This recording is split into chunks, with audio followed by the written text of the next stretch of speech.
This is Tim Campbell from Visceral Decay, Wartoke, and Fairhaven, and you're experiencing Poppitt's Corner. What's going on, ladies and gentlemen? Welcome. This is episode 5 of Poppitt's Corner. Woo!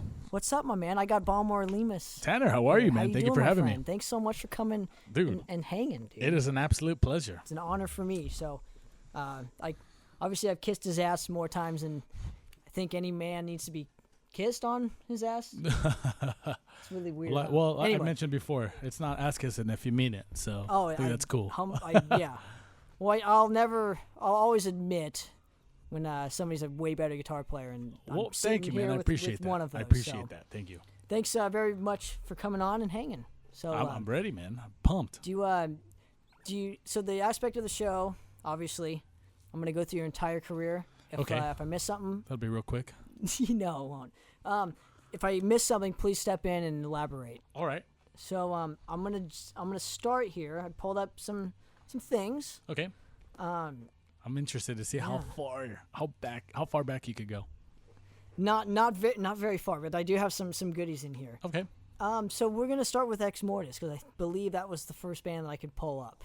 Okay. Yeah. I mean, Am I right or wrong? That's the first band that was actually playing shows, definitely. Okay, so give us some history before Exmortus then. Okay, so before Exmortus, I grew up in Whittier, or I guess I moved there when I was like in summer of sixth grade, and it's when I first started playing guitar, and I started a power metal band called Through the Ashes or something like that, and it was with my buddy Mario, who actually played bass for Novareign for a while, and him and I just started doing Metallica covers and stuff like that, and little by little I just went through all the Metallica albums and some Megadeth stuff and Iron Maiden, of course. And that's how I first started playing.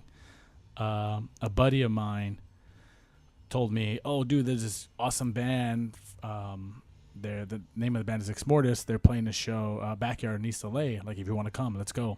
So I was like, all right, cool. I went and saw them live, and they blew my mind. I was like, holy fuck, these guys are amazing. And they were all my age. This was the first time I really felt like, okay, guitar playing, I could really go out and play shows if I wanted to. And this was what year? Ooh, I think this was like 2004, 2005. Okay, so what was the scene like for at least in LA area, we'll say, or SoCal, what we'll say for people? Yeah, back then I wasn't really too into the scene. I used to play at my church back in the day because it was the only time I could really play with other musicians was at a church, at least on the stage. And back then, we used to play with bands like Phantom Armada, Old School, Fuel by Fire, Harper Cray, bands like that. Our friends at the time, before I was in the band, they were called Steel Battalion. Just a bunch of great bands back then that really cultivated that scene for me, that metal community. Mm-hmm. And this is the first time I was introduced to it, and it was phenomenal, man. Those are the golden days for me. Just looking back and be like, damn, dude, like everybody was in it together. So you're happy, obviously, to be part of it. Yeah, absolutely. At that time, I was just roadieing. Like, I would just go to shows and they'd be like, dude, help us load the gear up. And I was like, absolutely. So 2004. So you would have been 13, 14 years old. 13 to 14, yeah. Okay. That's so actually you're right around my age, right? Like late 20s. Yeah, I'm 28 right now. Okay, 27. So yeah. Okay, so keep going. So yeah, I mean, I saw Exmortus live and played a bunch of backyards and like just guitar solos like crazy, and I was like, man, like these guys are phenomenal. I want to be around this as much as possible. After they went through a problem with their bassist.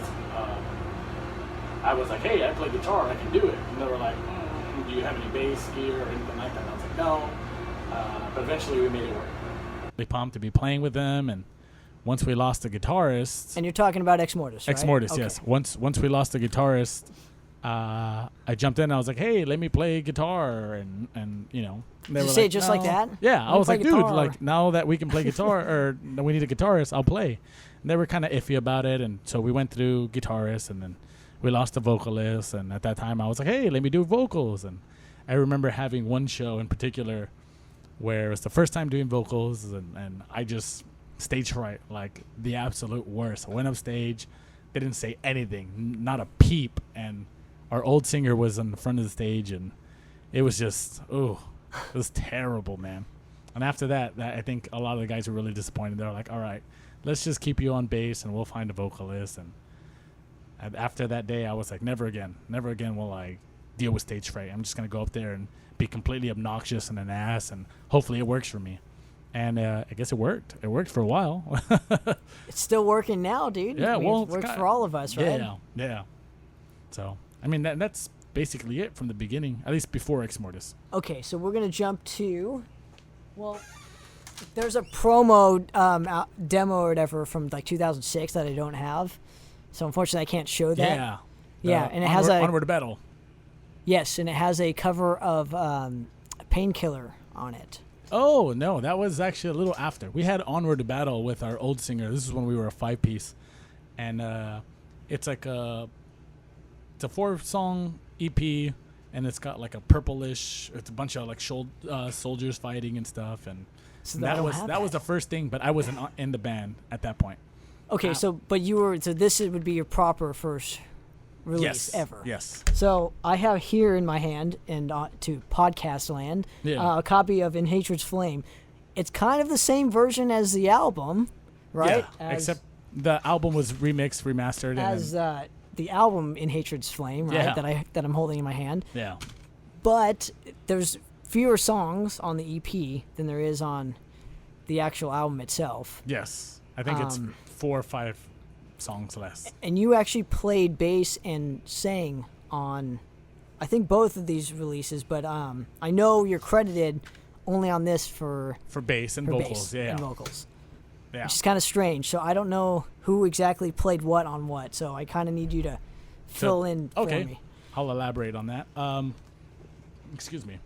On the In Hatred's Flame, this one, we recorded that at Love Juice Labs. And I think we had a week to record it, paid a bunch of money to get it done, did everything, and that's actually what got what got us some interest from Heavy Artillery. When was this, if you don't mind me asking? I don't remember. I think we were 2006, 2007. Yeah, I want to say about 2006, 2007 is when we got in contact with them, and I think we had like another offer or something, and at the time we were just speculating, talking about it, not really being too serious about it. And I think we took a year into negotiations, and once we looked at the contract and everything, we were like, okay, let's do it. And since we already had the EP done, the label was like, look, we'll give you like an extra $500, go record a few songs more, and then remix and master the whole thing together, and then we'll release that. So it sounds cohesive and everything. Yeah. So that's why the same songs that are on here are basically the structures for this. It's your record. Yeah. I mean, it's not my record anymore, but I was on it, yeah. Well, I mean, you know what I mean. Yeah. But it's basically the same album, except for this has a few more songs on there that we re-recorded, and then it was mixed and mastered to those new recordings. That was basically it. So this is like a rougher mix, rougher mix master than this. Okay. So on the actual album itself, In Hatred's Flame, walk me through the process of it. Well, we went to Love Juice, and that was an interesting experience, to say the least. How so? It's been my least favorite of the experiences, not with the band or anything. It's just with the recording process. The recording process. Everybody has one at that location. Yeah. So I'm sure they're doing a lot better, and they're a reputable, establishment. But I just. Back was then, very happy. Was very unhappy with it. Did you record to a click? Did they have you one song takes, and that's why? No, because I understand that those kind of experiences aren't in my favor either. When you have to do it in one take. At one point, we had somebody. I don't think they were like part of the team there, but somebody came in and was like, you guys shouldn't do this. You should do this instead. And they were criticizing my vocals. And you should do clean vocals. And I was actually warming up with some clean vocals before, and they were like, that sounds way better. You should sing like that. Try it. And we were like, we're not looking for a producer or anything. We want to do what we do. And they were like, no, trust me. I know what we're talking about. It was just like a huge headache, And it took a good half hour, 45. It just completely killed the flow of recording. It was annoying. But obviously we're guests determined. there. And Well, but you're paying. Yeah. Well, at the time, I mean, we were young dudes. We didn't want to be like, dude, we're paying for this. Like, get the fuck out. Because then they could easily be like, well, you can record somewhere else. So I think we were a little bit. We're walking on eggshells. Yeah. I mean, looking back now, we could have easily been like, look, we're paying good money. If you want, we can take this business elsewhere. And they would have been like, oh, okay, sure. But we weren't that assertive back then. Or at least I wasn't. And at a time too, like the late 2000s, it was kind of hard to deal with or not record labels, but deal with recording studios. Yeah. Because they're few and far between, and I think they knew that, and so they treated everybody like shit for whatever reason. Yeah. Because I had this the same experience on certain things. It wasn't like Love Juice, was it? No. But I remember everybody, that was the spot to go to around that time, was Love Juice. No. Nowadays, I don't think any... I haven't heard anything in exactly 10 years from that place. Yeah. But obviously for good reason, right? But my point is I think they had an edge, and now all the technology has come to where you can do it yourself, so you don't even have to deal with bullshit. Yeah, we recorded the Novareign EP in my kitchen, so that's how easy it is to record nowadays. So. We're going to talk about all that stuff. Trust me, dude. I had that shirt on yesterday. I know. Benny brags when he has people's shirts on, so you'll get used to that. Benny supports, man. And we're grateful. Thank you. In podcast land, Benny the Breeze is here, so in case anybody's wondering who we're talking to, right? I'm getting out of here. So, walk me through the the process as far as your bass tracks or something. What kind of how did you start your day, if you don't mind me asking? Okay, so we ended up sleeping there, I think, for the week. They had a little spot for us to sleep, and we would just wake up, warm up, get some cheap breakfast at McDonald's or something, and we just start warming up. And as soon as we were ready, Mario, I think, recorded all the extra tracks. I think it was 4 or 5. I don't remember, but he recorded all the extra tracks in a day. Wow. He just hammered them out. Mario's the type of guy that was like, I'm gonna get this shit done because it needs to get done. So he got it done in a day. It was enough time for me to do, I think, the bass tracks. I tried to get them done in that day. I think we might have done 1 or 2 the next day, but for the most part, they were all done. Did you like how they came out, though? Did you like... Yeah. I think I performed as best as I could. The quality probably isn't to my liking now, but at the time, we were just stoked that we could put something in, listen to ourselves back, and be like, oh, my God, other people can hear it, So we were just pumped to be on a CD. Yeah, and it was a big deal, dude. I mean, yeah, that's what I've been told often, and I'm very grateful that people, go back and listen to it or are still happy with the product, and I'm glad that people still support, I love, on a side note, I mean, we were just checking it out on vinyl. Yeah, taking me back. I know. That's what I do here, man. That's what I do here. But it still holds up for me. Still sounds great. Yeah. I just think it sounds way better on vinyl because it has a nice warmth to the body of the product. I think that's what a lot of people feel with vinyl. That's why there's so many purists about vinyl, is that you really get to hear the oomph and everything, and nothing sounds too digital or compressed. And now, did you record this digitally or analog? I think it was all digital. I don't think I've ever recorded analog anything. So as far as with a reel and on tape or anything like that, I don't think I've ever done that. Okay. Not yet. Fingers crossed. I think you'll get there, dude. Hopefully. I think I would love to at least try it. I don't. I mess up way too many times, and so. Well, I mean, we'll see. Yeah, we'll see. I mean, if I got better, if I was at your status of fucking thank you, man. shreddy, I could probably do it. But okay, so vocals got done. The product is so In Hatred's Flame was released via Heavy Artillery back in 2008. Yeah. So, what was the reception like? Because I kind of have a distinct memory of it, but I want to get your perspective and what you saw.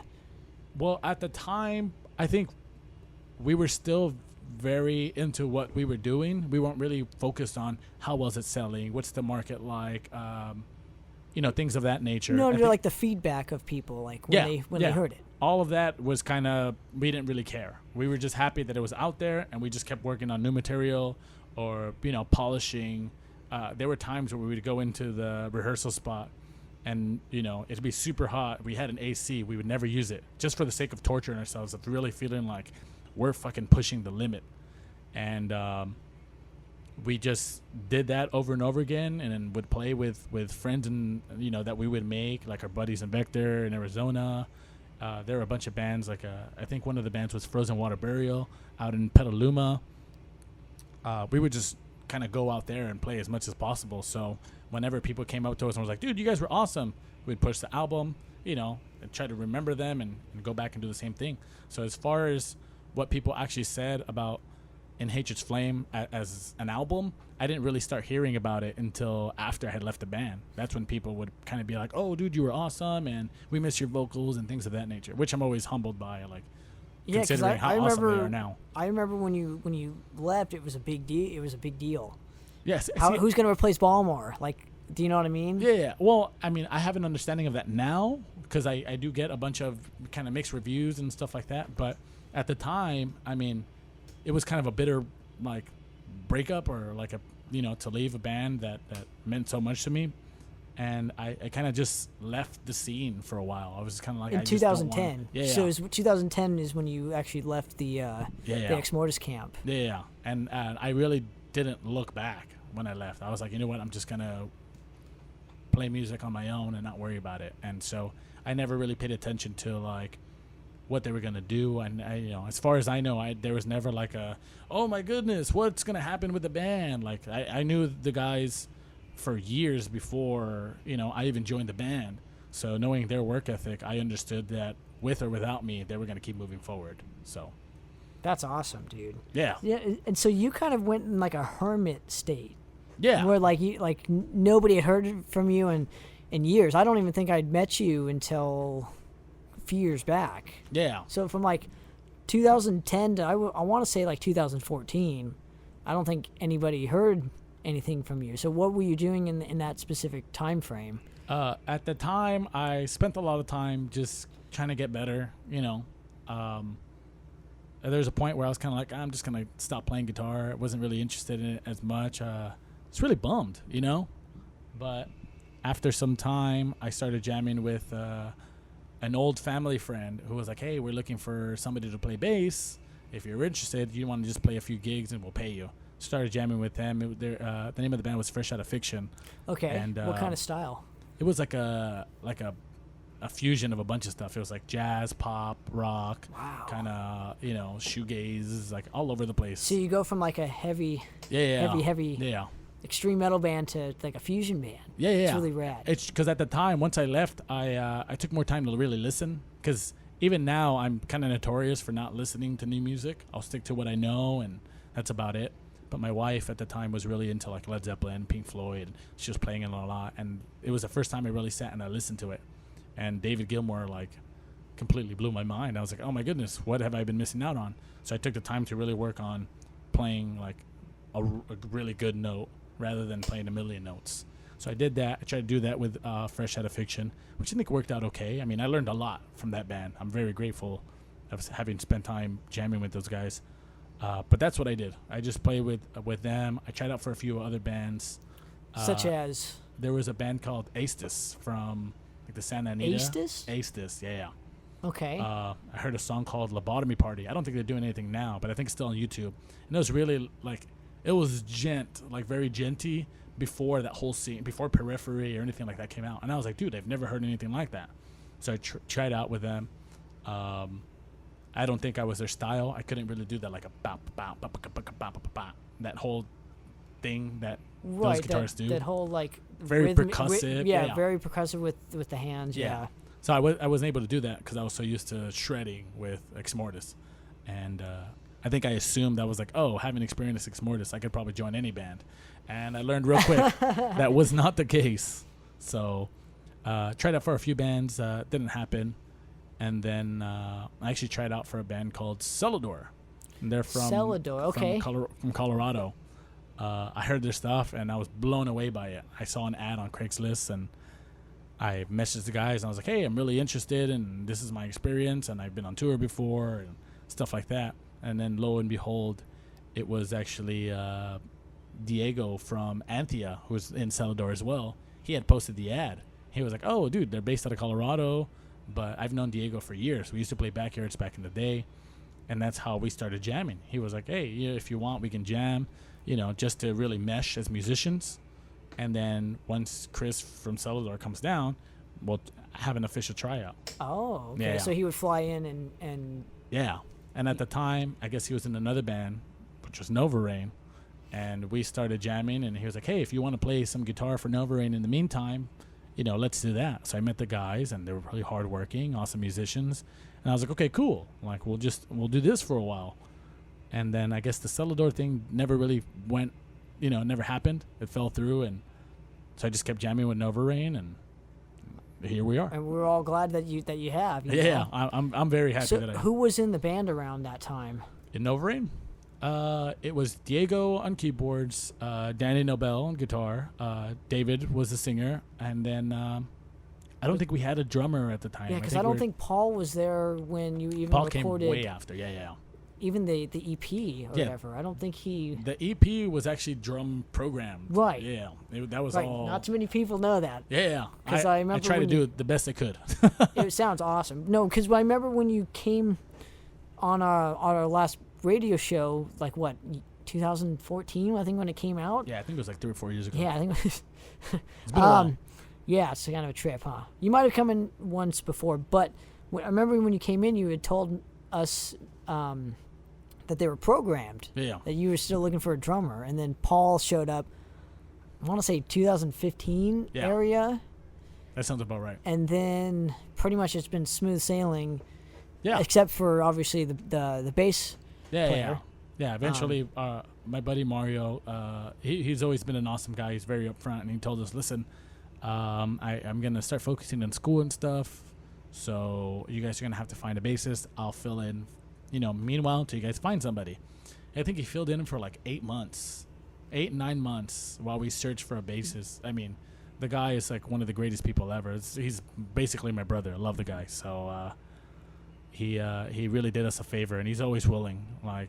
If we ever had any problems in the future, he'd be like, I'll jump back in for a little bit, but Moises is doing a great job, and we're very happy with him. So. Good. Good. And him and his Godzilla. Yeah. Oh, man. What is the whole thing behind that whole... With Godzilla? I think he's always been a big fan. He's just obsessed with Godzilla, so he just carries one on I don't even think he's obsessed. He never really talks about it. Like David and I talk about The Simpsons. We're not necessarily obsessed, but it's what we grew up with. He doesn't really bring up Godzilla, but it's always been a thing. He's always been Godzilla's always going to be here. And we've been okay, cool. We embraced... the individuality. And absolutely. We're cool. Well, I love the fact that Danny loves Bruce Lee, because I love Bruce Lee too. Yeah. So that's kind of his thing. You guys like The Simpsons. What does Paul like besides drums? Tacos. He's really into comics as well. Danny okay. and him share a fondness of Marvel and DC. They don't prefer one or the other. No, I think they're just a fan of comics and the stories and the artistry that goes behind it. I know you can pick Danny's brain for fucking ever about Jack Kirby and Stan Lee and all the other artists, and he's really knowledgeable when it comes to all of that. I've dabbled here with a few comics, but that's their thing. So yeah, that's I never what Paul's got into into the comic thing. I tried. Yeah, I think I bought 1 or 2 comics. Yeah, I've read some really good Thor comics, but that's about it. So it's about the extent for me too. I think my passion was always. Music. Yeah, I think. No, likewise. I'm a gearhead, man. I would spend hours just SoCal Instrument Exchange, just show the wife, and the wife immediately just no. I remember those days. Yeah, man. Now it's all about Reverb, dude. It's all about Reverb.com. I haven't. No, I will where check it out. people sell their gear, and it's just I will check it out. Yeah. That's another addiction that I need to find. Thanks, Tanner, for ruining my life. It's okay. That's what I'm here for. So talk to me about, around 2015 or whatever, you started jamming with obviously Paul. He completed the lineup. You got Mozilla on Mozilla, bass, right? Yeah. Around when? 2016, 17 area? No, I think Paul was maybe 2014, late 2014, because Vic in Hovsepian, he played for Warbringer. We jammed with him for a little bit, and phenomenal drummer. I think just the distance and stuff was really hard to do because he was out in Simi Valley. Mm-hmm. So eventually he was like, hey, you know what? Jamming with a band called Warbringer, which obviously are huge friends to ours. And we're like, dude, go for it. That's a great opportunity. And it was just way closer to him. So it worked out. And so that was like a mutual understanding. We weren't like, oh. Well, there's my segment, dude. Okay, so Mozilla, sorry. So he came in the picture. Okay. Let's finish my question. Okay, so, I know Paul, Vicken ended up leaving like right after the EP was released, because that's how we found him, was using that EP, and we were just writing new music, and then he was like, hey, Warbringer's gonna happen. So we ended up looking for a drummer. We ended up jamming with Paul. How did you meet him? He played in a band called Guys to Conquer, which was like I want to say like a hardcore, post-hardcore kind of band. They had a female singer, is very like what can I describe him as? Like a bleeding through, or like kind of with like female vocals. Paul's always been a fan of like female vocals and stuff like that. He's really into like Periphery, Tesseract, he's a drummer, of course. Yeah. He's really into like super techy. That's a good thing, dude. Yeah. So we started jamming with him, and a lot of the drummers that we jammed with, we just kind of felt like they were lacking fundamentals. We jammed with him. He was kind of like, I don't know if I can. I'm already playing in a band. But we're like, dude, we'd love if you just at least jammed with us, and you see how the chemistry goes. And I mean, we got along great. He was phenomenal. That guy's like, he's way better than he does on the albums. Not to say that he does a terrible job, but if you just see him jam, you're just like, dude, like, you need to play stuff like that. And I think it's just getting comfortable. Like, he's not like super confident in his playing, but he's phenomenal. He's way better than he's got a lot. Like, he's got a few gears in him that we're hoping to pull out of him for the next record. Well, it might be good that he didn't pull out those gears on this one. Yeah, and I think he understood that. He was kind of like, okay, like, I will play what you guys need, and then once we start writing together, he plays for the fucking song. Yeah, he doesn't play for just to hear himself, which is so awesome. That's refreshing, dude. Yeah, it really is, and I think that's one of the reasons why we were like, dude, we absolutely like love you. Please stay in the band. He was like, all right. And he's super into it now, and he loves it. We love him, and we couldn't be happier, man. So let me get to. So there was like a break, not really a break, but like in between then and now, you filled in for Warbringer for a tour in like 2000. I want to say 2014, 2015. Yeah, it was January through March basically, and then I did a Puerto Rico show in April. So. And I believe, I want to say either Adam. I think Adam wasn't there. I'm not mistaken, right? Adam Carroll? Adam had just come back. Okay, so John left, and Locks had left. Carlos decided to step down. Yeah. And you guys had Blake from Vector. Vector. So sad. I have to say X Vector now. Yeah. Oh, don't even get me started. Okay. Heartbreaking.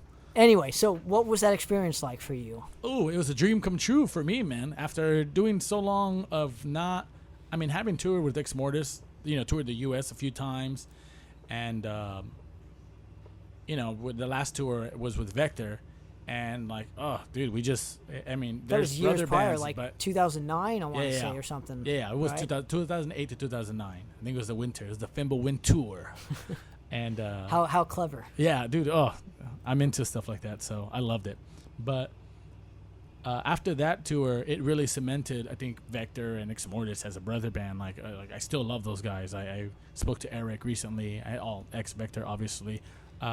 Dave, I don't speak to as often. I think he's doing a lot on his own right now.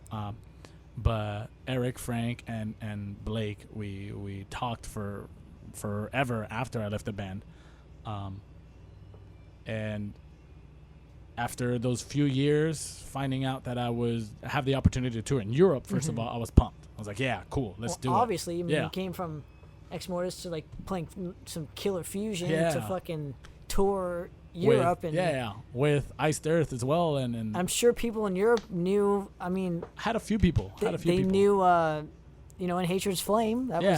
Which is awesome. Awesome to know that, halfway across the world, people are like, hey, we like what you did. It's cool. I'm happy to have been a part of it. I know your stamp has already been made. It's kind of. Hopefully, let's keep that stamp going. Absolutely, let's make it bigger and bigger and bigger, dude. But so where was your first stop?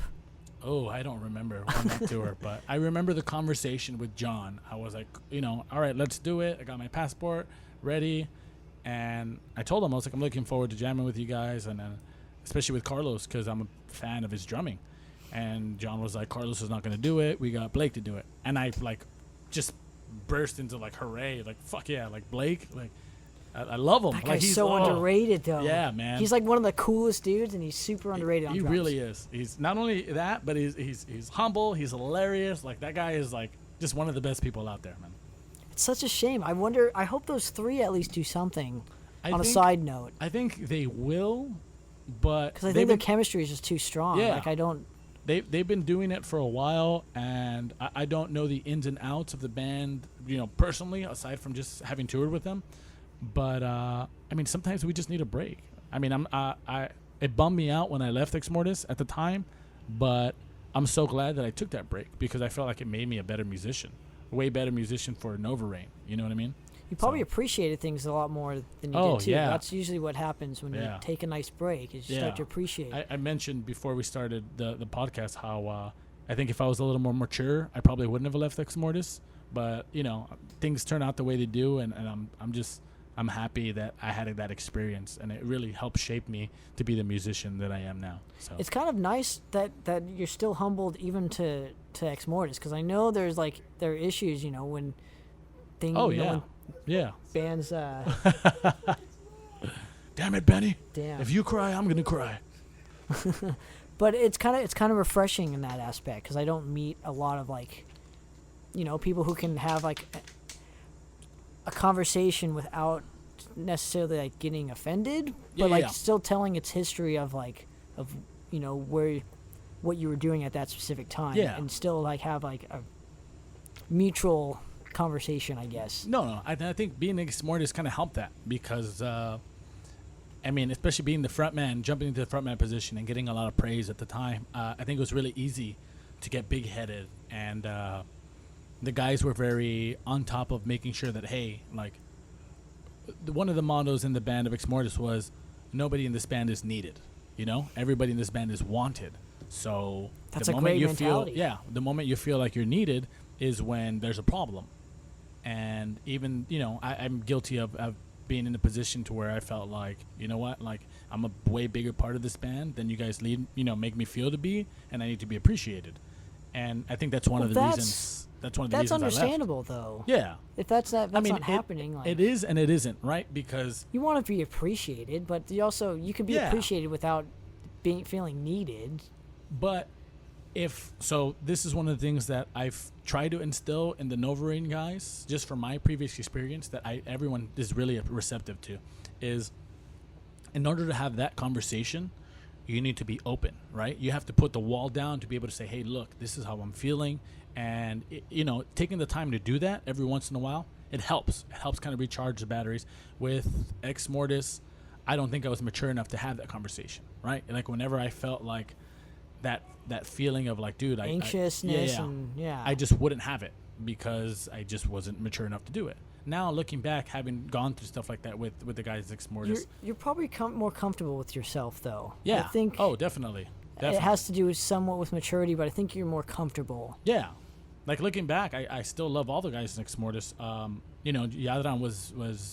Yadran and Mario were both at my wedding when I got married, and that was either right at the time where I left the band or a little before, and even then, like my son's, baby shower or the baby shower and stuff like that, they still showed up, So even if musically we weren't meshing or there was a problem there, like as far as family, like you can't forget stuff like that, so looking back, like I have nothing ill or bad to say, we just, I think emotionally we probably weren't where we needed to be. I probably wasn't as dedicated as I could have been, whatever the reasons were, it is what it is. But I mean, still love the guys, would still do anything for the guys. So I kind of really appreciate that, like hearing that. Well, I mean, I think it's something that a lot of people, if they're not doing, should do, because it not only for themselves, eventually coming to terms with it. Like I mentioned to Mario that if you look on the second album, there's in the thank yous, it's like, thank you to Balmore for quitting. You know what I mean? And at the time, like, it broke my heart because I was like, fuck, dude, like that's all I am, is just like a member that fucking quit. But at the same time, looking back, I think it's more of like I let them down, you know? Like I never really stopped to think about that, how much I let them down, how much of themselves they put into me to be there. And for me to just be like, like I don't feel appreciated, like fuck you guys and quit. Like that's a huge spit in their face, you know what I mean?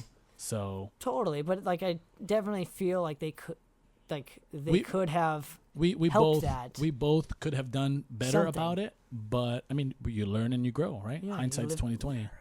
Yeah, therapy. Yeah. Oh my god. Yeah. Fucking Benny. No, Benny's well, killing me, dude. This is actually the first time that I've ever sat and talked I know. about That's it. why so- I have the show is to Yeah. fucking. It's Oprah, dude. This is Oprah for metalheads, dude. Except Next. nobody wins anything here. You know. Hey man, just hanging out here is a win for me. It's a pleasure having you so far, dude. I mean, we have so far. much. Just wait till time. my ego kicks in. It's already. I can't wait, dude. Let's bring it out, dude. Balmer is a guy that I don't ever think has had an ego. Benny's gonna go. You gonna go right now? All right, brother. Okay. That's right. Yeah, we're at Astro Studios. Thanks for hanging out, man. Cool. It's nice to see you, dude. Yeah. Glad you're back Say to kicking bye ass. to the nice people there. The nice people. Okay. Well, yeah, dude. So, yeah, I'll check you later, my man. Commercial break. Yeah, I should probably play some tunes, huh? and then Yeah, we'll get let's back. do it. Okay, let's play I'd some like tunes. to drink a man. little water, maybe grab another beer. Yeah, we're gonna. You know what? We're gonna play some history right now. Woo! Nothing but there it is. Is Yeah. it starting? Oh, it's starting. There you go, ladies and gentlemen. So, before the break, I Yeah. should say, we heard a couple Exmortus tracks. Yes. We heard some Storms, Yeah. which I guess it is raining a lot in It has SoCal been as we lately. speak. Before that, we heard some Onslaught, and before that, we heard Glory on the Battlefield. I think Yeah. that song is super underrated for me. Yeah. I feel It's a good like song. a lot of the songs on here are underrated as far as like melodically and You got to project, my man, so that Oh, people that's can right. hear you. That's right. Yeah, Sorry. yeah. like I said. But yeah, no, the album's phenomenal. I'm happy with it. I'm very proud to have been a part of it. I think it does well. I'd love to see it more in the rotation of the new stuff or the new stuff they're doing. But I mean, It is what it is. yeah, though, as you long know? as they're happy, I'm happy. Absolutely. Well, they do play Triumph by Triumph. I think they play Triumph by Fire. A Yeah, lot, that's so the backwards guitar. Yeah. I believe, unless it's changed. I don't know. I haven't seen them live. they do in that a while. in Metal is King. They'll do Ah, that too. okay. So, let's pick up where we left off. Okay. We did Warbringer, right? Where you Yeah, toured. we talked about the tour. I think the last thing we were talking about was me being stoked on having a tour with Blake. Yes. Right. Yes. And I mean, if I ever get the opportunity to tour with Blake again or any of the Warbringer, the Vector dudes, I'd be super down. Miss those guys like tremendously. So I it was hope a blast. I really hope they'll do something. You know? I'm sure they will in their own time. You know, I think Blake's got a lot of things going from you know, At this in his, moment, in his totally, life dude. as an individual. I think that, Frank does as well. Yeah, and they got a lot of good things going for them, and obviously they should focus on that because the fan and you know, and all of us and the band stuff aside, like that's not or shouldn't be a priority. You always got to take care of number one. So, and I think they're doing that, and more power to them. They have the Absolutely. talent, they have the ability. They'll get to it when they Well, want. dude, they made 3 albums that Yeah. like are complete masterpieces in people's opinions. Yeah, you know? I agree. I agree too. But you know, it is what it is, right? Yeah. So after the tour, what happened? After the European tour. Yeah, because you did some I want to say some festivals in Europe and stuff. Had a blast out there. Yeah, we did some small fests. We didn't do anything super huge. I mean, it was awesome to be on tour with Iced Earth. I actually wasn't, not that I wasn't a big fan, but I don't think I was really introduced to them. And after that tour, I totally got it. I saw them live for, almost 2 months. And every time I was just like, dude, these guys are phenomenal.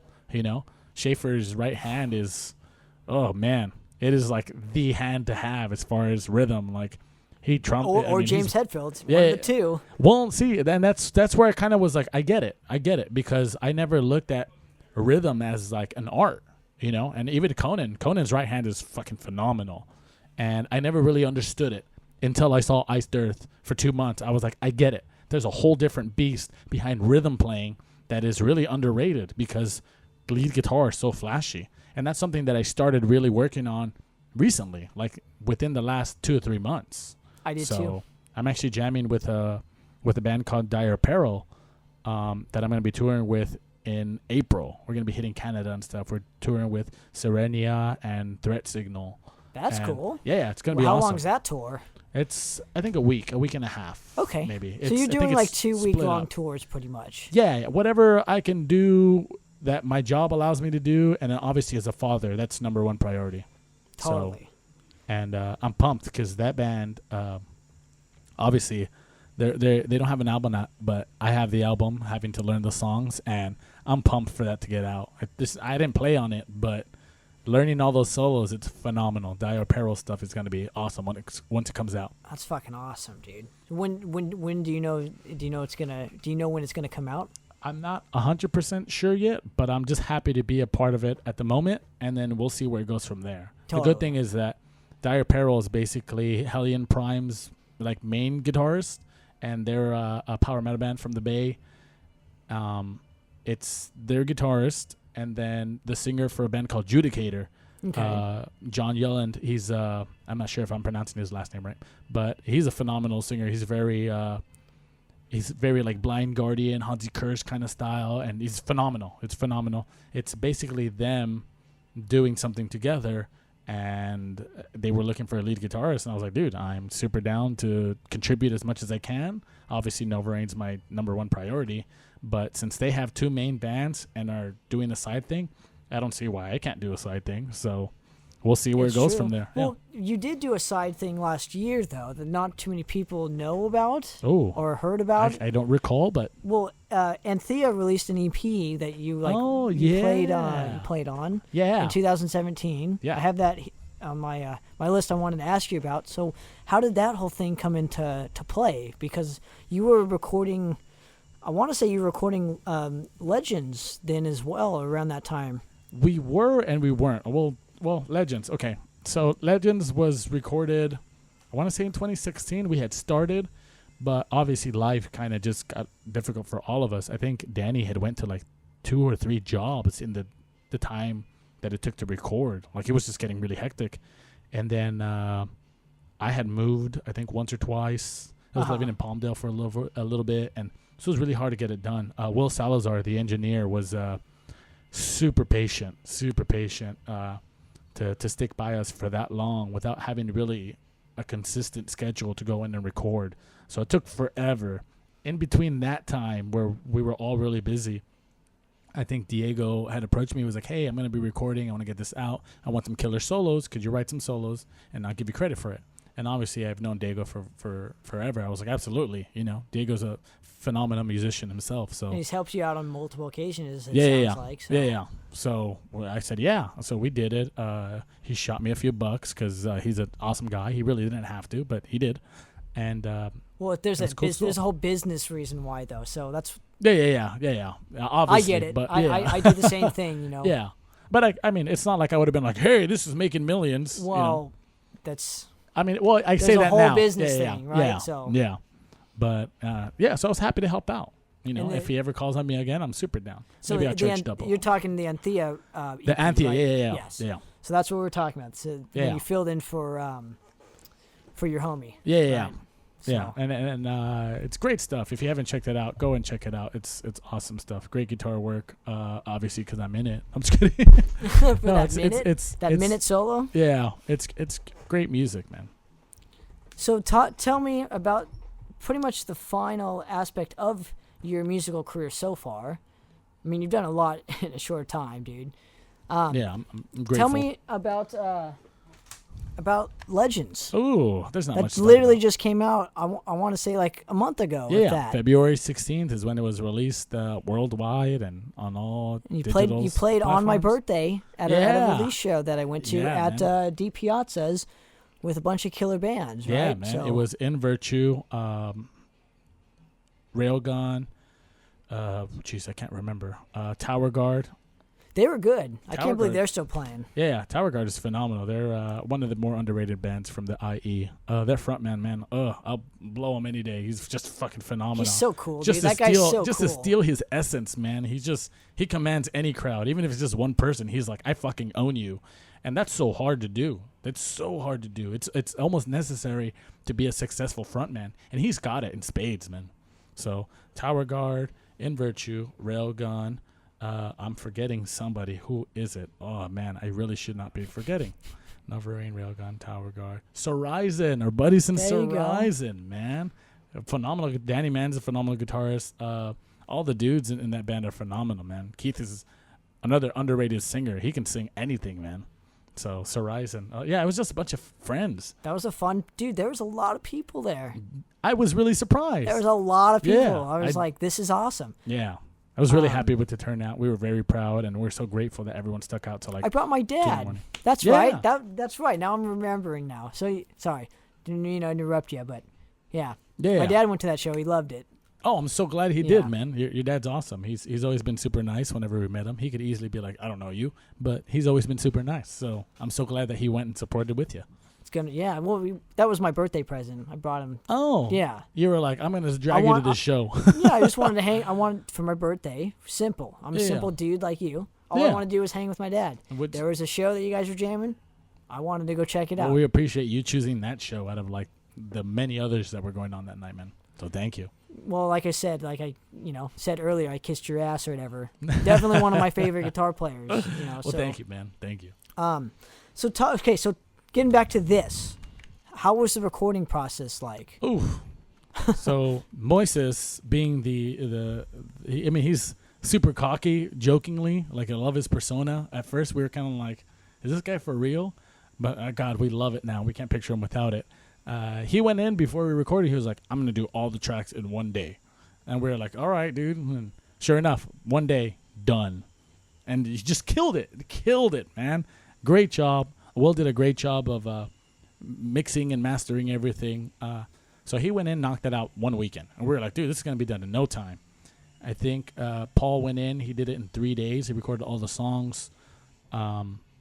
And there's a lot of odd meter stuff and a bunch of crazy stuff. And they're long. They're long pieces, they are long, exactly. And he tried to do them from start to finish as best as he can. I don't think I was there for every drum session, but he was a champ, man. He got it done. He was exhausted. He was like, I'm going to keep going. So he did that in another weekend. I think it was 3 or 4 days.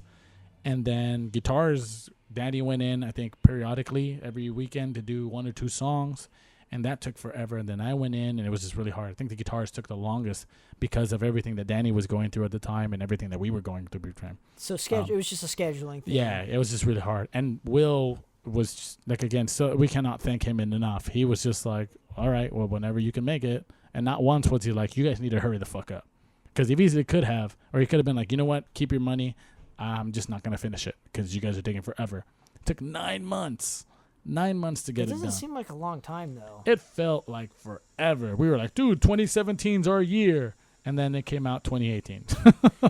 I don't know. I think looking back, you'll realize how fortunate you guys are that it came out then. Yeah. Because there's so much stuff that came out in 2017 where if your shit was not like great, it didn't really get heard. Yeah. You know? It was kind of weird. No, I agree. Marco, actually, because once we got it done and we got it into Marco from M Theory, into his hands, he was like, okay, listen, I know you guys are excited. You want to push it. We're going to wait about 4 or 5 months because we have some stuff already lined up for promo. And then we'll get you in January, maybe February. And we were like, dude, we don't want to wait that long. And he just explained it to us. Listen, there's a lot of things going on in 2017 for the music that you guys are doing. You guys should wait. And we trusted him. And we're so grateful that we did because it's been getting a lot of great reviews, and I mean, it's just been almost nothing but positive, about the album, and we're just so happy to be getting all of that. So, how does it feel again to actually have a record out? Oh, dude, it was. I mean, I kind of felt like it wasn't going to happen again. At least not an actual record. I mean, I told the guys once we started getting serious. I think Novareign had a hard time with members, just finding like-minded people, and once I joined, I told them, I was like, hey, listen, there's a lot of experience that I have that I'd like to share if you guys are willing. They're very receptive, and we just kind of worked really hard to get it done. And I told them, like, if we just continue to really, like, keep our nose to the ground and keep working hard, we'll get something eventually. Even if it's not the best thing, let's focus on getting better and putting something out. We put the EP out, it got enough attention, and you know, we've been talking to Marco for years. Marco's the one that actually reached out for that Warbringer tour. So once he reached out and I think he heard the Novareign stuff, he was like, okay, I'll keep my eyes on these guys. He seems like a good dude. He's an amazing guy. I don't know if I might have met him once or twice, maybe. But he seems like he's good for you guys and a bunch of bands. He's super cool, very knowledgeable. He's not, for as much experience and stuff that he has, he's very open, and he's very transparent. He's like, look, you guys ask me whatever you want, I'll tell you straight out, you know, because we've even, you know, touched on because he manages a lot of great bands. Mentioned like, hey, would you be interested in management, or, you know, anything like that? And he's just gonna be like, you know, not yet.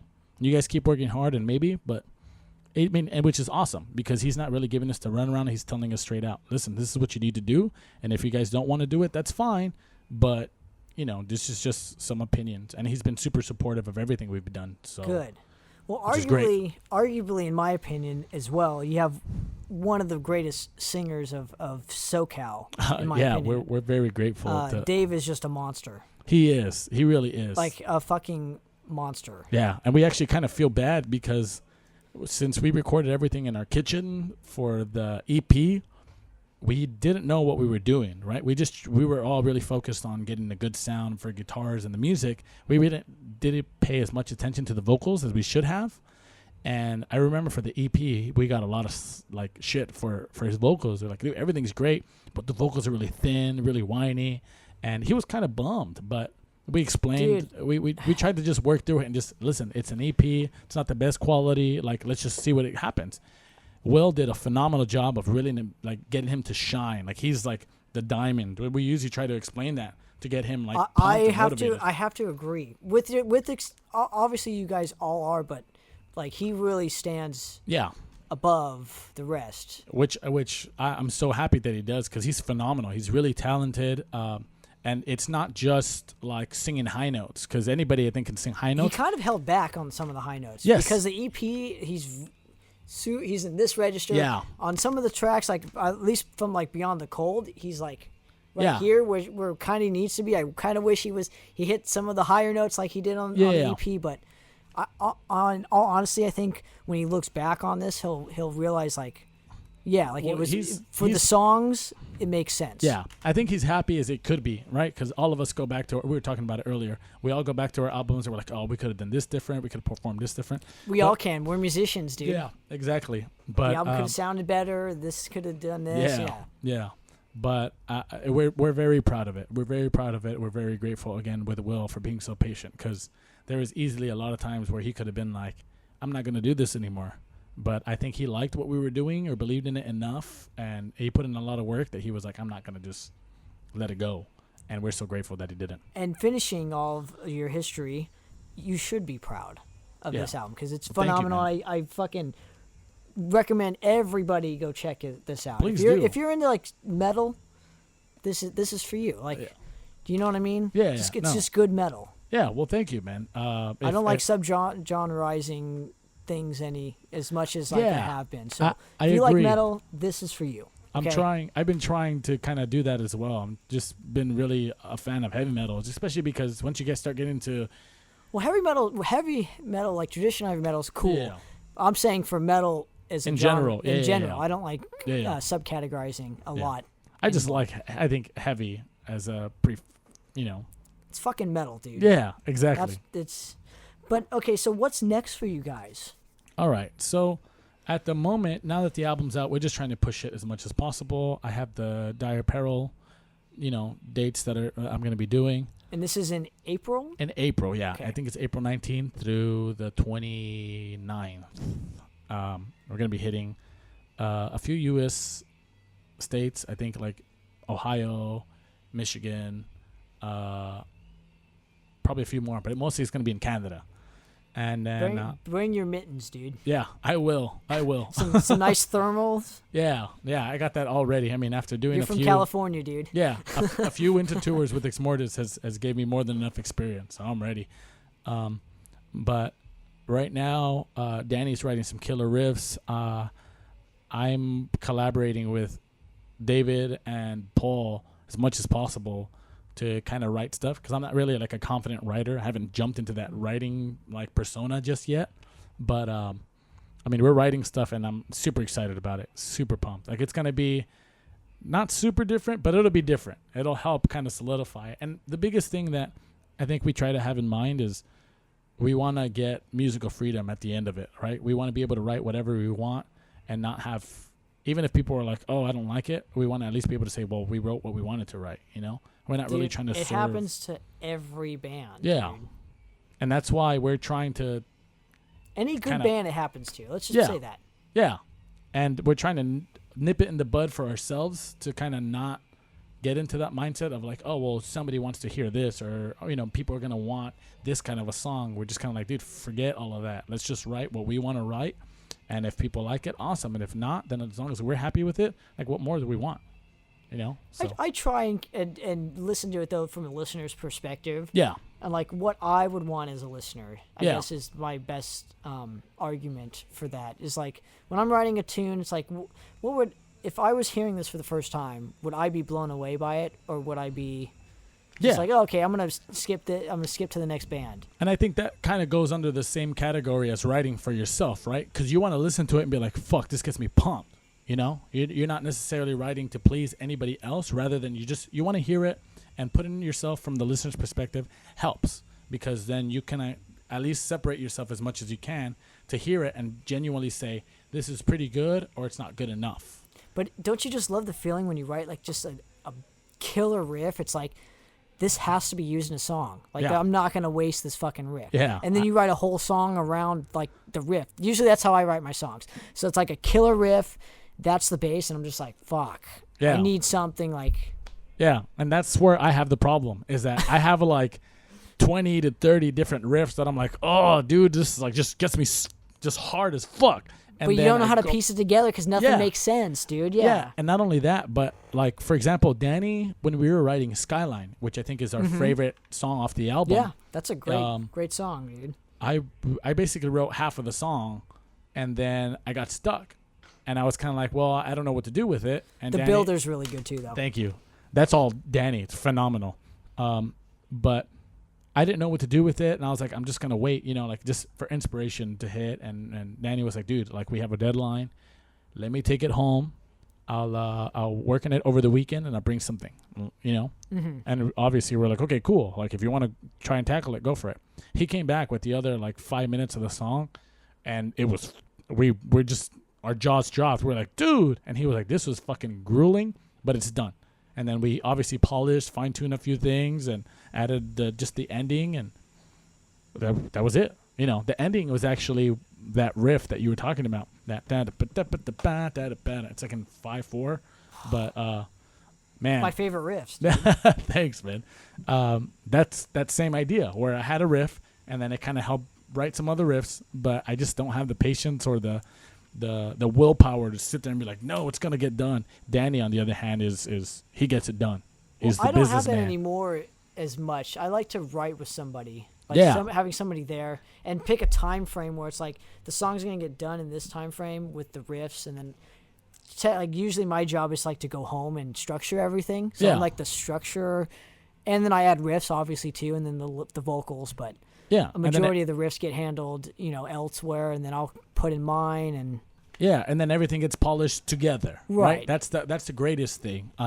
You work as a team rather than just an individual. Yeah, and that's one of the things that I took from Exmortus, and I'm most grateful for, is that, you know, a lot of the songs were either already written or, you know, I didn't get to contribute as much, but Fimbulwinter was one that we sat and we wrote together, and I'm the most proud of it, is because that song was really, I think, the quintessential song of the album for me, that really made me feel like this is the magic that I want. This is what being in a band is all about. This is why I love music, and this is why I want to do music for the rest of my life, is capturing this magic, like in writing, and then being able to perform that live, and just feeding off that energy live is unlike anything. Like, that's my drug. That's the, you know, the dragon that I chase. It's just that like when magic strikes, when lightning strikes, oh, it's the best. Sometimes when it strikes when you least expect it. Yeah, Yeah. Oh, it happened. We have one song that I'm writing. It's really Hebrea kind of Racer X style. That I mean, it's not like anything that's on here. But Paul and I are writing, and Paul's just kind of like, "What about something like just crazy like this?" And I just get pumped. Like I'm like, "Dude, like let's just do it. Let's just like why not do it? Let's see what happens." And that ball just keeps rolling, and it's amazing. I love it. I love it. That's what makes all our pain and suffering worth it. It really does. Yes. So are you touring for this record? We are in the middle of planning something. We're trying to book it. Can we say later this year at least? Yeah, I think. There's sometime. A few shows already announced. We're going to be touring, hopefully, with our buddies in Railgun. We're just trying to make sure that our schedules are all, they all sync. Yeah. But if all goes well, then we will be touring with Railgun in August, early August. So that'll be a West Coast tour, and yeah, we're pumped. We're gonna hit up a bunch of friends. Just you and a van in the trailer. Yeah, that's it. Exactly. So it'll be awesome. It'll be awesome. Fuck yeah, dude. Well, I'm really stoked for you, man. Like I can't thank you enough for coming on the show. Dude, thank you for having me. Sorry it's so short. Obviously, we can talk about anything you want, dude. So seriously, like it doesn't matter to me, but I at least wanted to, for this particular episode. Obviously, it's about my guest, which is you. Well, thank you, man. Thank you for having me. This is, anything. It's your floor. Anything you want to say? Well, I definitely, like I said, I wanted to pick your brain about the metal scene and kind of what some things that you're digging and some things that you're not digging. We can definitely do that. I know, being in the power metal scene now with Novareign, there's a group called the U.S. Power Metal Connection, and we're a part of it. And everyone on that group is just super helpful. Like when we ask people about the tour dates, they were like, oh, like we don't know if we can play, we don't know if we can do it, but here are some promoters. Like there's even like a PDF of like all the bands that we can play with across the US. Like that's how helpful everyone is, and it's absolutely phenomenal. I was like, dude, like I don't recall ever having anything like this anywhere else. So I wanted to ask, obviously, because you're in the kind of more aggressive, tech, death, melodic, yeah, kind there's of nothing, style. Dude. Well, there's no help. Okay, no, you have to do everything yourself. It's. I get in trouble a lot for speaking my mind. Yeah. So it probably turns a lot of people off, and for that, I don't apologize for it, you because shouldn't. that's just how I am. You shouldn't. Absolutely. I tell it how it is. Yeah. And if you like it, awesome. You call it. You call it like you see it. I guess that's why I haven't had as much success as other bands, but for because of that, I'm grateful as well. Like I'm glad I'm not like a Warbringer who tours 300 days a year. Like, but my point is, so for the style of music that we play, it's really hard. It's really difficult, dude. I don't know why, like, the technical, like, speed, death, whatever you want to call it, like the style of metal that we play, maybe because there's not as many bands that play it as us, or if like I don't know what it is, but we stand apart from everybody, which is great. That's what my whole goal for being in a band was to do, is to stand apart and make your own mark, right? Yeah. But it also has a double-edged sword where there's not as much like support.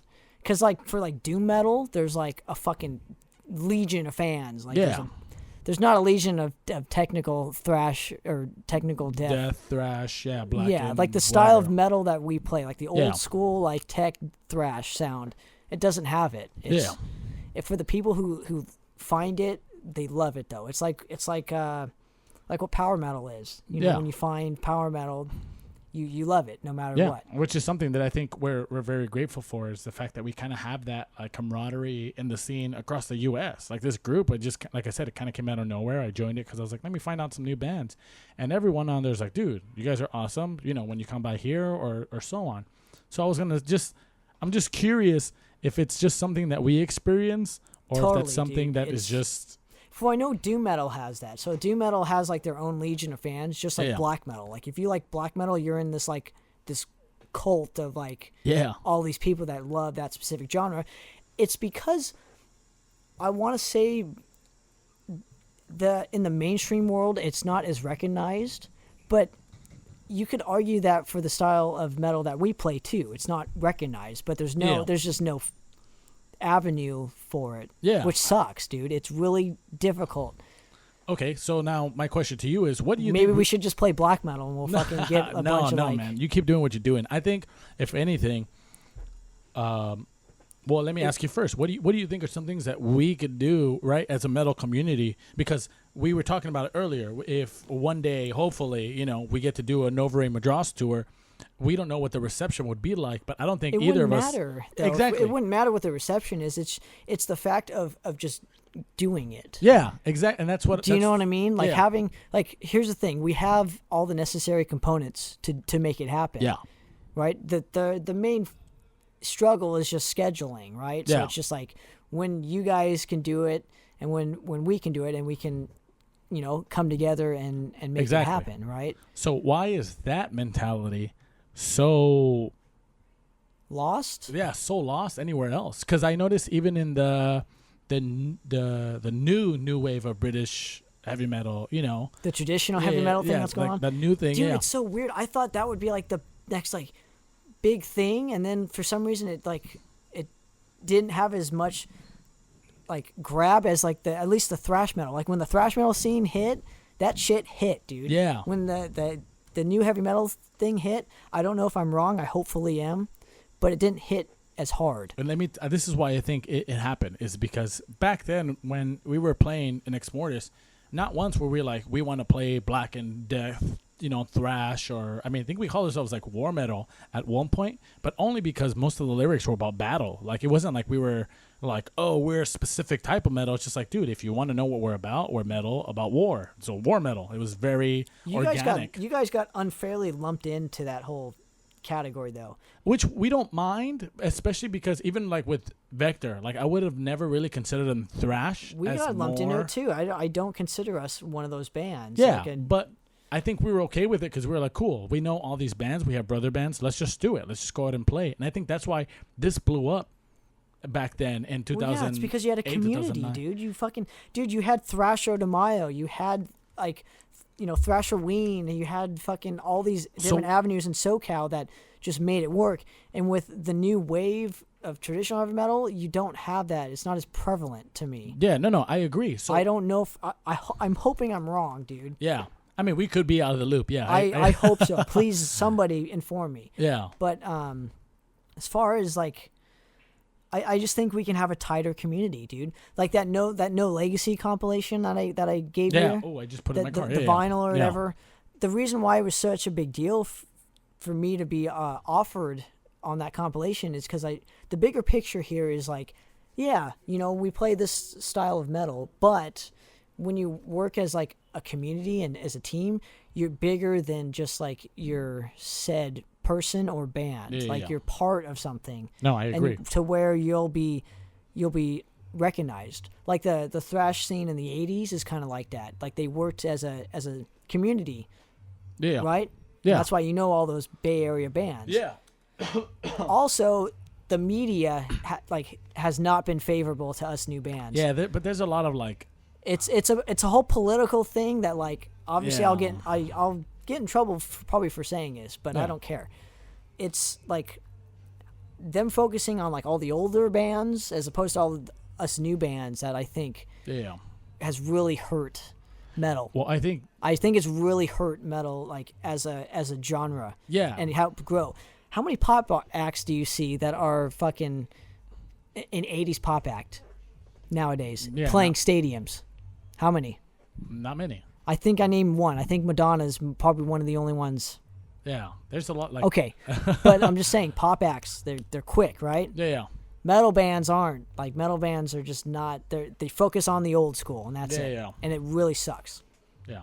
Well, I think a lot of the reason why is because people that come from a metal background, that's what they get introduced to, right? Because of either fathers or mothers or family that will pass that on, and because that generation is still kind of going, it's really easy to get attached to it, right? Totally, and I understand it from that perspective. Yeah. I just don't understand it from the entire spectrum. Yeah. I really think there needs to be more light on new bands. Okay, so what do you think? Back to my question basically is what would you do, right, to help kind of change that mindset? Because I have a few ideas, but I'm just curious. Like, I want to elaborate off your ideas. Okay, so I'll go first then. So my first idea is kind of spreading that open-minded mentality along, right? Like, kind of not necessarily calling people out, but if someone's like, oh dude, I don't like this band or I don't like this album, just bring it, like, why, like, what don't you like about it, what, here are the reasons why I like it, like being able to have that communication, right, that conversation about it. Because even now I remember having a conversation with somebody where they were like, oh, like all this System of a Down or all this other, shit, like, oh, it's terrible. And like, to me, like, that's what I grew up on. Like, I grew up on Disturbed. Like, I still listen to Disturbed. I still listen to Godsmack. Yeah, exactly.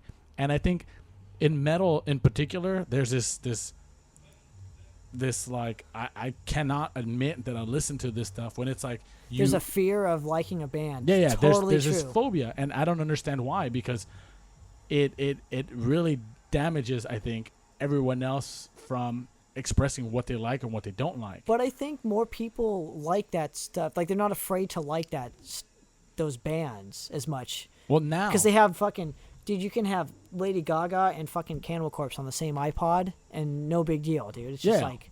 So that's why I feel like it's going to get better, right? But now on a local level, I feel like that's kind of what we have to start doing, is we really have to start kind of like, listen, we probably would never play together, but what would you guys, are you guys down, right? Or even if it doesn't mesh, just do it. Like, I think the Novareign Madras tour, not to say that it would make a huge impact, but I think that would be a great step in the right direction, because of the quality of your album is amazing. I think the quality of ours did a lot for us. I think it's phenomenal. I think that's why I think having us two bands, because I'm very proud of that last record that we did, The Essence of Time. It's been greatly reviewed too. And it's getting a lot of just great like feedback. just like this. So it would make sense for a band of our statute and a band of your statute with history on what it takes to tour and stuff. We'll do it, definitely. But but I mean, it makes sense. Like, bands, now it's our time.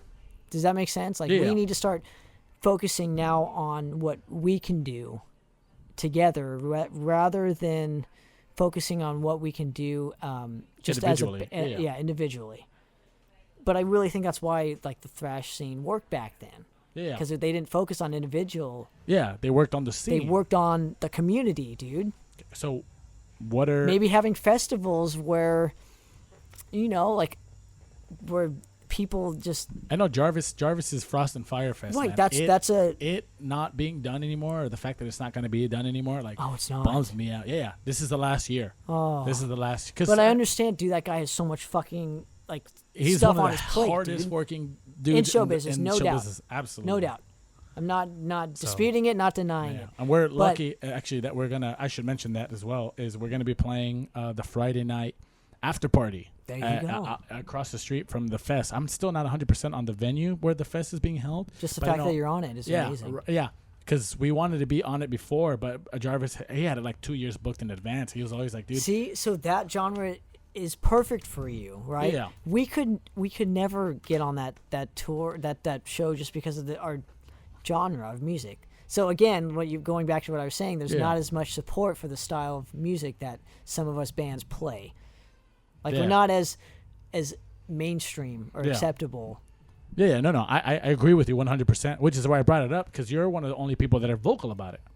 Most people would complain about it, like, here's the LA scene. Like, I don't complain about it. I talk about it. No, you're right. I'm sorry. I should have said no, it's not bring even. It's it up. not even. You it's bring not it even. up. It's not. You shouldn't be sorry. It's just like, I try to bring it up in a way where I'm not complaining. Yeah. Because that's not what my goal is. My goal is to make. Is to bring awareness to it, and hopefully have it changed. Like, that's why I'm so grateful for, like, Andy Ford of fucking Los Anarchy. Andy. Like, shout out to Andy. He takes initiative and he fucking plays new bands, right? Yeah. The bands that he likes to play, and they're new. He goes out and finds those gems. You know, and plays them. The problem I had with a radio station that I will probably not name was that they would never play bands of our statute. Yeah. They would Local play. Bands, No, they would play, like, from, like, a certain scene, like just all doom metal bands or something, all sludgy. Yeah.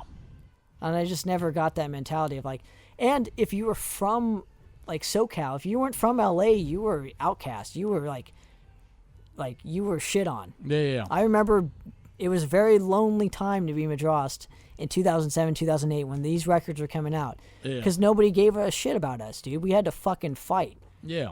For like our stance, and I'm grateful for it. Yeah, because it gave made you character. It made us stronger and fucking. I mean, now look at all the bands that have come out of that whole scene. Unfortunately, not a lot of them are around anymore, and the ones that are doing really well. Yeah. No. So we're still here. We're still kicking it. Obviously, we're doing something right. Yeah. But I just wanted to put that out there. So It pisses me off. Yeah. So the reason I brought it up is that it's not like this. You're you're one of the only few that bring up the awareness. So I wanted to just maybe shed just some opinions that I've never really got to share with you. Because I'd love to hear them. I'm sorry I keep interrupting you, but I'm very passionate about this topic. Yeah. The first thing is, so you mentioned that like you've been wanting to bring more bands on tour with you. You know what I mean? What's stopping you from taking more bands on tour with scheduling. You? Yeah. It's just like scheduling. It's just like, we all have jobs. We can do like a week or two, but for those 1 or 2 weeks, it's like we like to bring out bands that like, for one, we can stand to hear every night. Yeah. You know what I mean? That's a big factor. Yeah. Right. And I guess I am just as guilty as the guys, from the radio station or whatever who don't play certain bands that they don't like. Yeah. I get it. But I also like taking chances, like on genres where I'm like, I'm not as into it, like power metal, I'm not as into it. But dude, like I would gladly, we would gladly tour with Novareign. You can quote us on here now that it's going to happen. It'll happen one way or another. But my point is like you find gems of that specific genre, and you run with it. Okay. Like when you find a Novareign, or you find a Madrost, or you find a fucking.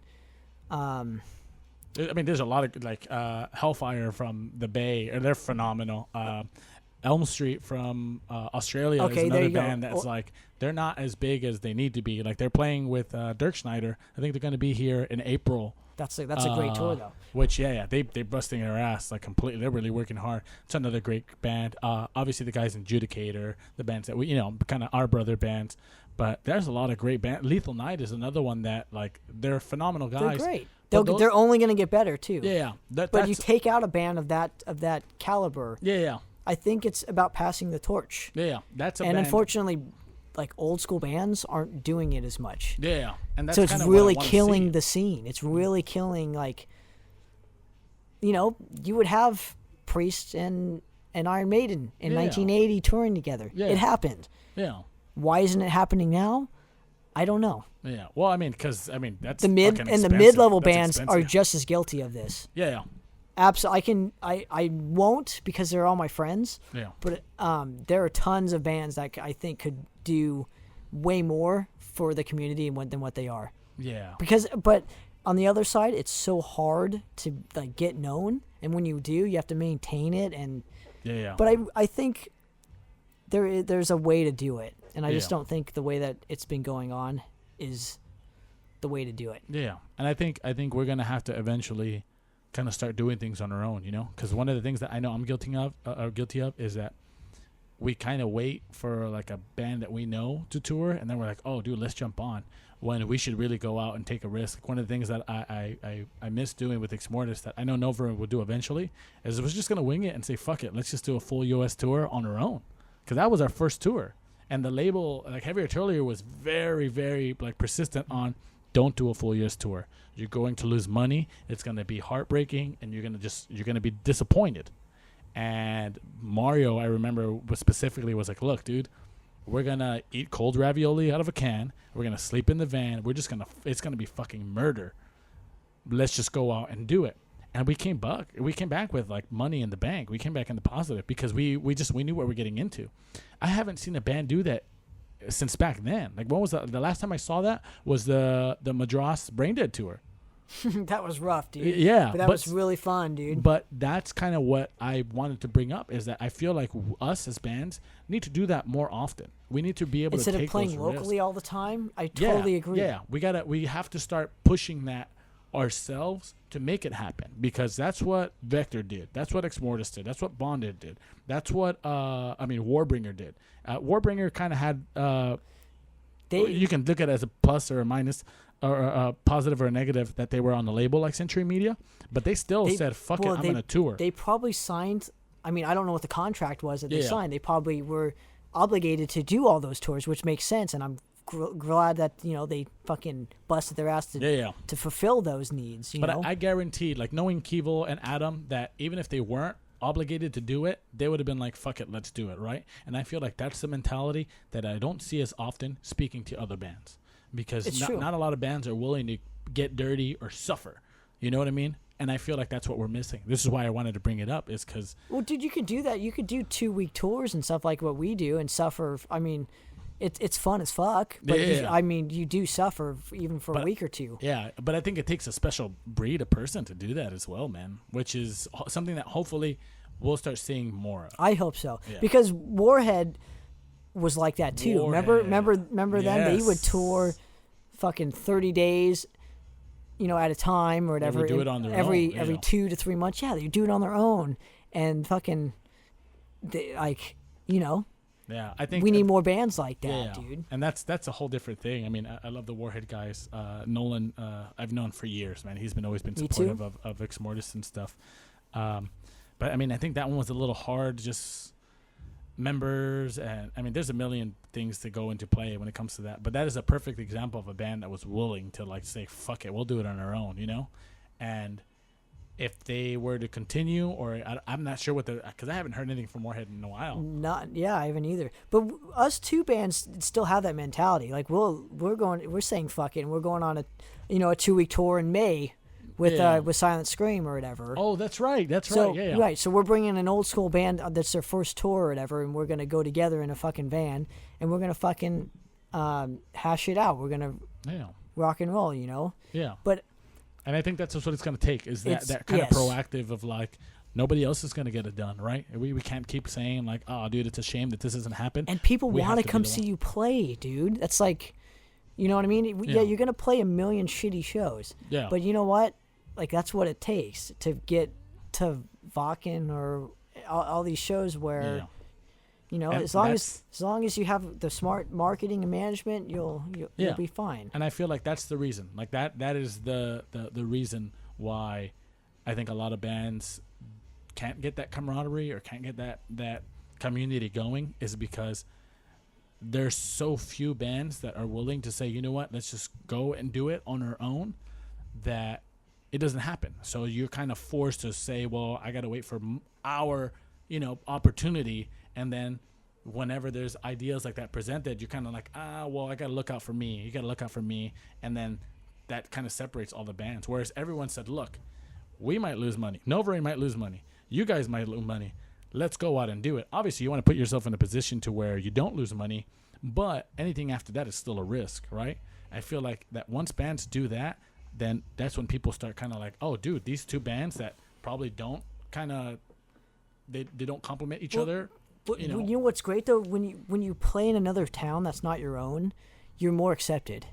Yeah. Does that make sense? Like people are more stoked to come see you play. Yeah.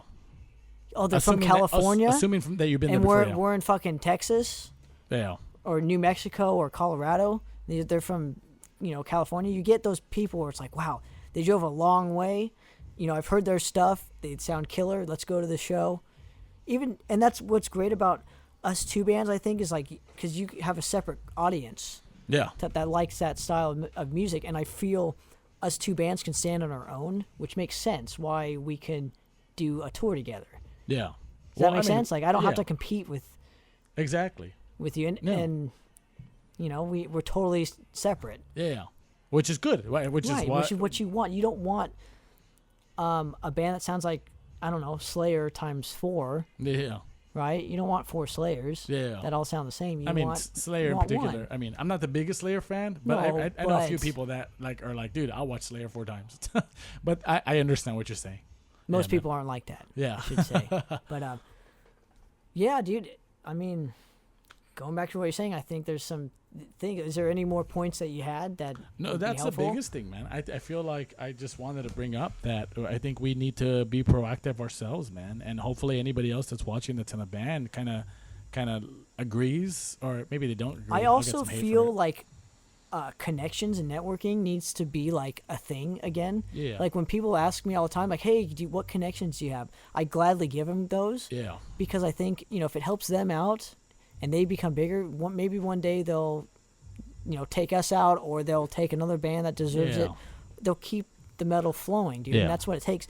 But at the same time, like when you give out networking and contacts, they're not used. Yeah. But like you have to use them. That's another thing, though, is that I feel like everyone's so in their bubble that they'll take that information and run with it, or whatever they'll do, and then they won't kind of look back. They won't think twice about it. I think people like to talk and not do the work. Yeah. That's what I've noticed. I wish people would kind of go out and not make connections for the sake of connections, but just go out and meet people. You know what I mean? Like, just talk to people and like, oh, dude, you guys are awesome. Like the Elm Street dudes on the Warbringer tour, like I said, I mean, we spent 2 months with them, and we'd love the dudes. We haven't done anything with them yet. We'd love to do something in the future, but that's a perfect example, or at least to me, of like bands that you just kind of like, you're like, dude, like we just got along, we hit it off, like let's continue to do something. That's how we feel about the Tower Guard guys and the Horizon guys. That band is so good, dude. Yeah. I think what I want Tower Guard to do, and I wish they would do it. I wish they would tour. I wish they would stop playing IE shows as much. Yeah, they have to. When you're stuck in your bubble, like you said, it's hard to. Yeah. But I think they're trying. I think they're trying because they played the 5-Star a few times. They played with us. Yeah, they played with us at the Piazzas, and they seem to be wanting to go out. I think they're tired of playing the IE and stuff like that. That's great, dude. Because their frontman is one of the coolest dudes you'll ever meet. Their music is solid. Yeah. Great. Josh is a phenomenal drummer too. Like he's a great drummer. Like the singer and the drummer for sure are like so important. They're vital to a band, and they got it. Obviously guitars are really easy to find, guitars and stuff like that, but they have great riffs. Their bassist is solid. As a band, as a unit, they work. So they have all the moving parts to get it done. So I think they're just missing connections. Yeah. There's something that any band is missing. You know what I mean? Yeah, and I think that's where we have to kind of reach out and like, dude, let's make something happen. That way we have to generate a scene. Does that make sense? Like, I think we need a manager. No, I think what we need is we just need to take initiative, right? Like we just have to really take initiative and make it happen, right? And stop assuming that we're gonna wait for the right deal. No, I don't wait, dude. Yeah. If I waited, I would have no records out. Yeah. I fucking Yeah, bust my ass to make sure the shit gets done. Definitely, dude. definitely. Like, there's a reason why people know our music. Yeah. Because why they were recorded. It's not, you know, you have to have that guy in your band that kicks you in the ass and says, hey, this is happening. Like, are we doing this, or am I going to do it with these guys? Yeah, or like, what's... Exactly. It's going to happen. Yeah. Like, you kind of have to just take the initiative, and you have to be that guy. Yeah. Like, don't be afraid to be... I always say, like, you know, the asshole of the band. Yeah. Every band needs one. Yeah. No, and the asshole in the aspect of getting the rest of the guys in gear. You need to have a leader. Yeah, someone has to take initiative. Yeah. Yes. No, I agree 100%, because I actually had a conversation with somebody recently about that idea of, like, somebody has to be the asshole, right? And I kind of debated with them because it's so easy to cross that. It's like a thin line between, like, a piece of shit that you don't want to work with. And people are so afraid of, like, becoming that piece of shit that that nobody will. That's me. I'm so cautious. I'm the guy that you know, says what's on my mind. And yeah. Like, you have to have that guy in your band, dude. It's a necessity at this point. And a lot of bands are willing to use that or take the initiative. Yeah. I mean, it's not even for themselves, you know, like, so they get stuck in their bubble, which they can totally get out of. Yeah. They can totally help themselves. Yeah. They just got to be aware of it. They got to be aware of the fact that they're in a bubble, right? Because if there's no problem, then there's no, you know, there's no need for a solution. So. And look at all the bands around you that are, like, kind of successful or having success. What do they do that you could do differently? Yeah. Oh, they're not playing pay-to-play shows. Okay, easy. Yeah. Okay. That one's kind of hard. That's like that one's. I understand. They hired a PR company and started listening to people that use them. Yeah. Okay, easy. Oh, but it costs money. Oh, wait. That's what I'm saying. And then it all has to do with like money. Yeah. Because unfortunately, it costs money to make money, and people don't understand. Like, yeah, but that's a whole different discussion. I know, man. but I'm giving you all the reasons that you're asking for why things are the way they are. Yeah, no, I it has think a lot to do with. I was just thinking as far as the community, because obviously there's a million and one things that you can do, right? As far as if money was no option, there's a million things you can do. Right, but would people do it? I don't know. Yeah. So. On that note, my friend, thank you very much, seriously, for everything. I hope I covered all the topics you wanted to cover. No, definitely. You know? Yeah, it's just, again, because I don't recall ever having that conversation with anybody, and I know that you have that same concern, so I was just curious. Just wanted to pick your brain I never about have that. this conversation because, again, nobody wants to have it. Nobody wants to have it, but, you know, I will get looked down on, and that's just the way it is. Yeah.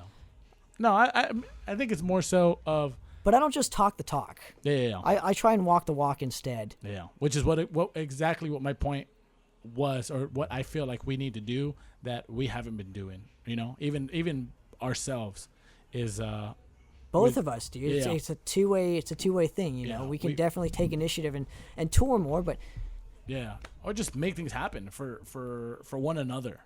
You know, that's one thing that I feel like once a few bands that can get in contact that will eventually start doing, once we start doing things for one another, we will create a community and other people will gravitate. You know what I've it. wanted to do was start a label and have like all of us bands and like start distributing us that way. Yeah, I would. But be you're on a label already. But like the M Theory thing is cool. Yeah. But I wish we had like a bands where it's like, okay, I'm gonna press your shit, but I'm going to distribute it and do this and this and this, and you're going to do this, and you're going to do this. Yeah. So we all put in something. Yeah. But it never happens. It's just all talk. Well, okay, so there it is. Like, who's going to do the initiative? I will, but I'm not going to be the only one that does it. Yeah. Okay, we'll talk. Your phone says something. No, it's cool. It's cool. But there's a solution to a problem we could we could help, solution. Right? That is a great having a record solution. label, because other people look at a record label and think it's a big deal. Yeah. So it's all about how you present yourself. Yeah. Right.